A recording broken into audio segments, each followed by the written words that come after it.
আমাদের অনেক ভাইকে কিছু কিছু ক্ষেত্রে শয়তান ধোঁকার মধ্যে ফেলে দেয় একটা বিষয়, সেটা হচ্ছে যখন মসজিদে আসার পর নামাজ আদায় করা শেষ হয়ে যায়, নামাজ পড়ে ফেলা শেষ, এখন বাকি সময়টুকু সে মসজিদে বসে থাকা দরকার মনে করে না, যে অযথা কি দরকার মসজিদে বসে থাকবো, বাড়ি থেকে একটু রেস্ট করি, আমি দোকানে পাটের মধ্যে একটু কথাবার্তা বলবো, একটু গল্প গুজব আড্ডাবাজি করব। কিন্তু প্রিয় ভাই, আপনি অবশ্যই জানেন মসজিদে যতক্ষণ পর্যন্ত বসে থাকবেন এই সময়টা আপনি যদি কোনো ইবাদত নাও করেন, কিন্তু আপনি আল্লাহর করে মসজিদে বসে আছেন, আল্লাহ আপনার এই পরিপূর্ণ সময়গুলোকে আল্লাহ আপনার জন্য নেক দান করে আল্লাহ আপনার সওয়াবের পাল্লাটা ভারী করে দিবেন। রাসূলুল্লাহ ইরশাদ করেছেন,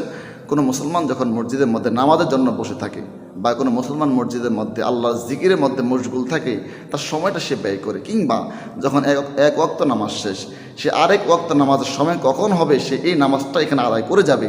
যদি এই অবস্থা হয় আল্লাহ ওই ব্যক্তির প্রতি এতটাই আনন্দ হয়, এতটাই খুশি হন। রাসূলুল্লাহ পাক বললেন, যখন কোনো প্রবাসী প্রবাস জীবন থেকে